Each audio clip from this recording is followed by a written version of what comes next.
This is News Today with WDW News Today. I'm Tom Corless of WDWNT.com. Here now are the top Disney park stories from around the world for February 21st, 2022. Walt Disney World has officially increased ticket prices for multi-day tickets for guests visiting multiple days. This is the first major adjustment to ticket pricing since March of 2019, actually. For example, 4-day base tickets were anywhere between $434.83 and $596.74. Now they're up to $447.70 or up to $596.74. Ticket prices for individual tiers seemingly have not changed as of yet, but for the full pricing breakdown for base Park Hopper and Park Hopper Plus tickets, head on over to our website.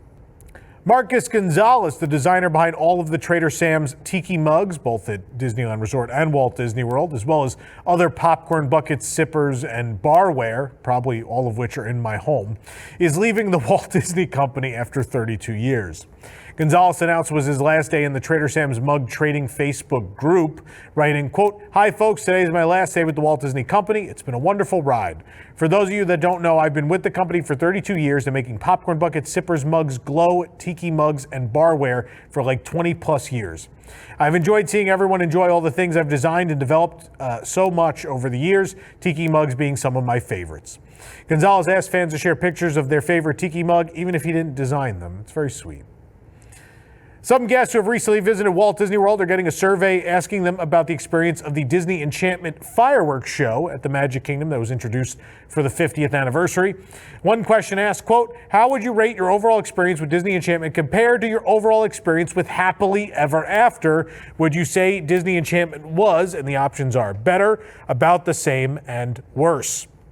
An identical question was asked comparing Disney Enchantment to Wishes, the fireworks show from 2003 to 2017. And the survey went further in depth about what aspects of Disney Enchantment the guests found positive or negative. Let us know in the comments how you feel about Disney Enchantment. Do you like it? Do you not? Which one do you miss? I know people usually divided. Do you miss Wishes or do you miss Happily? Let us know. I miss Happily Ever After. That was my favorite. I love Wishes, but I thought Happily blew it away.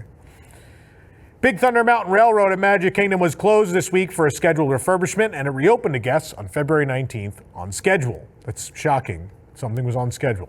We headed on over to the wildest ride in the wilderness, see if we can notice any changes. We didn't really notice any, but nonetheless, the ride seemed nicely refreshed, and you can once again ride it your next visit to the Magic Kingdom. While at the Magic Kingdom, we noticed speakers have been installed at some of the Fab 50 character collection statues. It was originally announced that these statues would be interactive, and it looks like preparations for that have finally begun, just 6 months after the start of the event. The speakers are small and black. We noticed the speakers at each one of the statues in the hub, and you can see this one in the flowers below Minnie's foot. There's also one on the ground next to Pooh and Piglet, and there's even one in the ceiling for Jacques and Gus. Over in Tomorrowland, Stitch also has a set of speakers on the purple wall, and the outside of the speakers were painted purple to blend in. Pinocchio has a pair of speakers. So again, all these, and at EPCOT we're seeing them installed as well. So we still don't know exactly what they're going to do, but at some point they're going to interact, we assume, with the app. It was mentioned in some way that MagicBand Plus will interact with these two. So we'll have to wait and see exactly what's going to happen, but at least they're getting ready for it finally.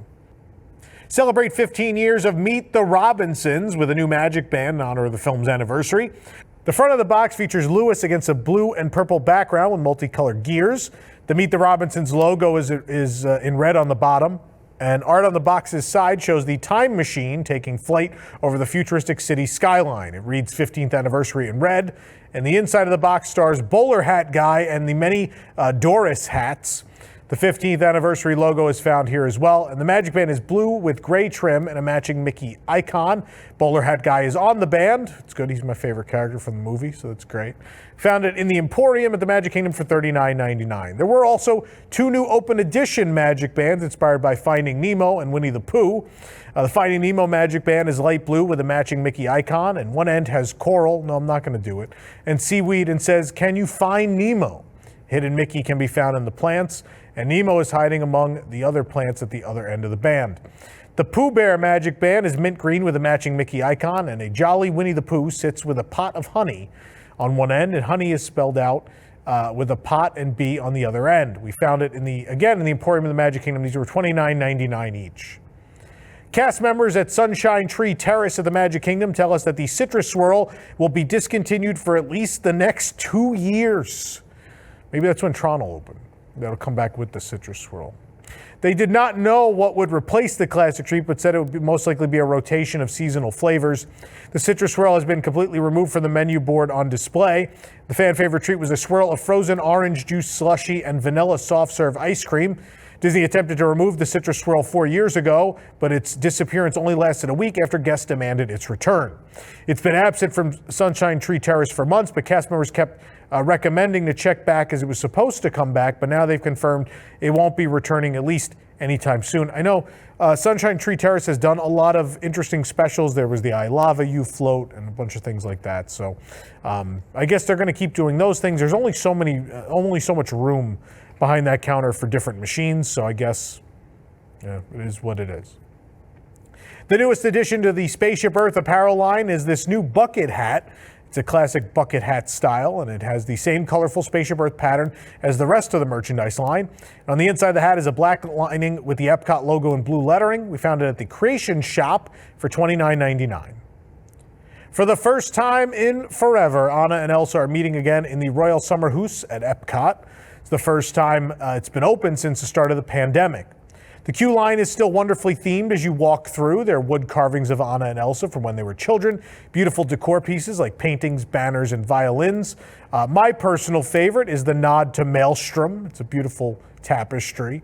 And of course, Anna and Elsa were in great spirits when we saw them in their Frozen 2 costumes inside. You could see a full video of this experience right here on the channel, but a full indoor meet and greet back at EPCOT. The 2022 EPCOT International Flower and Garden Festival starts in just a couple of days, and EPCOT is getting ready with more decorations and topiaries sprouting up daily. At the American Adventure, 2 large sunflowers have sprouted up near the entrance of the Regal Eagle Smokehouse. Pluto, Chip, and Dale are also at the American Adventure this year, with Chip and Dale standing in front of Pluto among the flowers, and Pluto wearing his classic collar of flowers.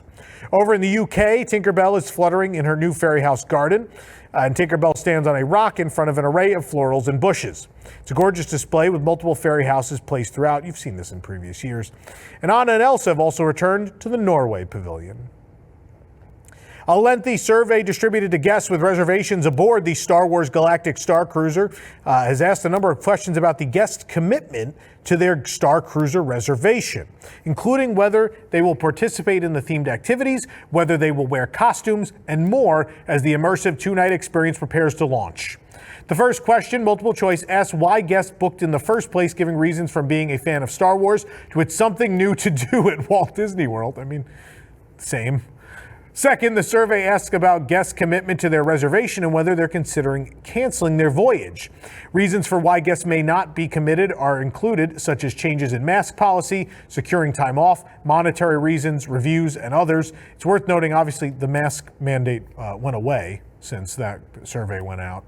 And next, guests are asked where their Star Wars Galactic Starcruiser voyage fits in within their Florida and Walt Disney World vacation. Of course, there's also boilerplate questions, but the real interesting one is that commitment one, where one of the options is, are you going to, you can answer that you're going to cancel. You know you're going to cancel this reservation. It alludes to the fact that they have indeed gone through a lot of cancellations. And so it's going to be an interesting couple of weeks. Obviously, as we've told you before, we are on the first 2 cruises, the March 1st and the March 3rd.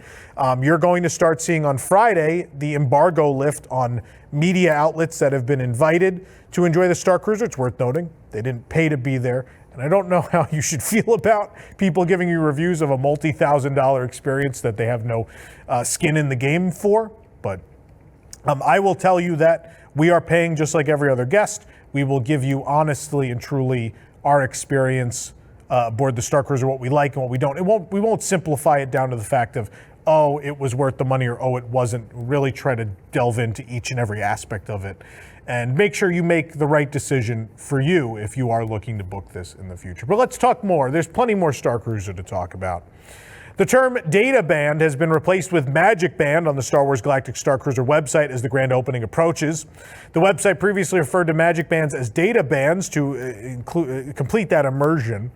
Previously, the What's Included list said exclusive Star Wars Galactic Starcruiser Databand. For the price, it should include an exclusive MagicBand, right? It now just lists exclusive Star Wars Galactic Starcruiser MagicBand. So again, we always see this kind of pushback, this push and pull, right, with these themed experiences, especially with Pandora and Galaxy's Edge, which both have pushed the limits of how far can you go into immersion, to the point of not even calling restrooms in Galaxy's Edge. You tried to call them refreshers for a bit, and people didn't really respond to that, right? So we're seeing a bit of that now. I'm sure we'll see more of it as the Starcruiser opens and as weeks progress, because that's part of learning operations. In a new video, Disney has given us our first real look at the inside of the Galactic Starcruiser, with most previous images just being concept art or computer-generated imagery. They also revealed that the story of the Starcruiser is set between The Last Jedi and The Rise of Skywalker, just like Galaxy's Edge. I mean, no shock there, it connects to the land. One image of guests doing bridge training was released, with a space battle happening outside. We also saw other scenes in the video. I guess in the video are mostly shown wearing masks. Obviously, it was filmed before the rules changed. We got our first look at the atrium as well, with a droid greeting guests. That's right, we're finally going to get droids. We've paid enough to where we can finally have roaming droids, everyone. The story covers the anniversary cruise of the Halcyon, which has been restored to its original glory and is following its original flight plan to Batuu. Chewbacca is seen helping a young guest, presumably with some resistance spy work. And here is the Crown of Corellia dining room with neon lights in the ceiling. It looks like Gaia is performing in the background. And here's a droid visiting guests at a dining table. That actually looks really cool. I love this. This shot and the one below appear to be from the airlock that'll connect the Halcyon to the shuttles. And this brief bluish look may be from the shuttle transport itself. We also saw a few shots of stormtroopers in red lighting lining up at the atrium railings. Can't imagine what's going to happen there. Of course, Walt Disney Imagineering developed Star Wars Galaxy's Edge and the Starcruiser at the same time, so they will complement each other quite well.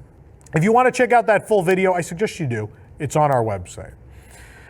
Disney also then gave us another look at the Starcruiser via an email that was sent to guests that have an upcoming stay, and it features several different, well, let's look at the photos. The first one features several different alien races hanging out with Galactic Starcruiser guests.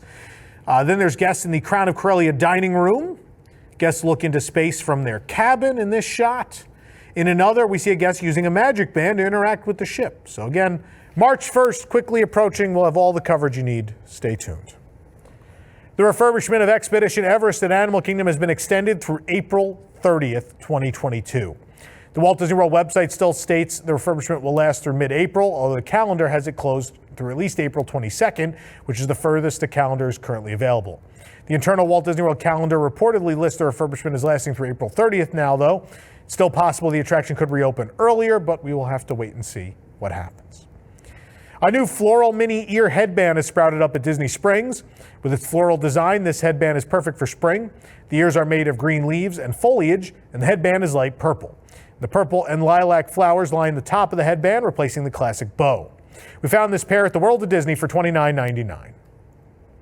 Jumbo, we attended the reopening of the fan favorite signature restaurant Jiko, the cooking place at Disney's Animal Kingdom Lodge. It's been closed, of course, since March of 2020. This is one of the last restaurants that needed to reopen. There's still a handful left that are still closed, but this was the last signature restaurant that we waited to reopen. They did get some new dishes, and we certainly also tried some of our old favorites. If you've never experienced Jiko, or it's been a long time, probably has, it's been closed, you can check out the review on our website. Spoiler alert, like every restaurant at Animal Kingdom Lodge, it is fantastic.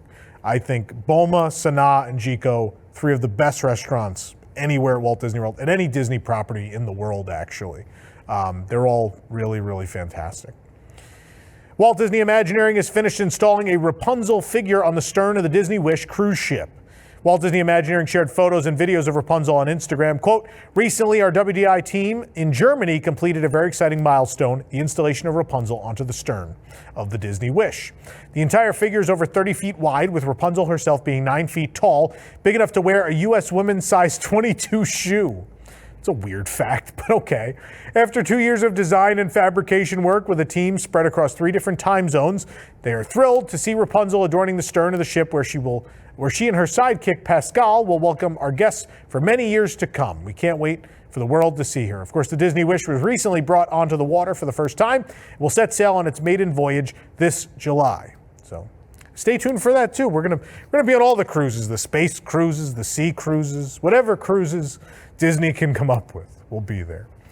Anyway, quick plug for Carousel of Products. By the way, we still have these great Sunny Eclipse shirts at carouselofproducts.com.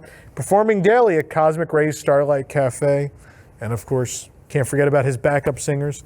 The Space Angels. No one's ever done a Space Angel shirt before. Finally getting the respect they deserve, these invisible backup singers. Again, get them at carouselofproducts.com. For the absolute latest Disney Parks news, head on over to WDWNT.com and follow us on your favorite social media platforms. This program is brought to you by our official travel agent sponsor, The Vacationeer, the engineers of your next magical vacation. Sit back and let their team of vacation planning experts craft your family's next trip. The best part, their services are free. Visit WDWNT.travel for details. If you're enjoying the show, be sure to like this video, subscribe to WDW News Today on YouTube for more great content, and click the bell for notifications. Also hit select all notifications so you never miss an episode of the show.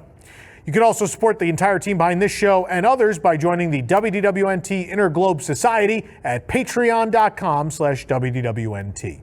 I believe I have to announce the winner of the snowman magnet. I almost forgot. I don't even know where my phone, here's my phone. It matches. See, it all ties together. I didn't forget. I forgot. Let me find who won. It's here somewhere. Here we go. Scrolling.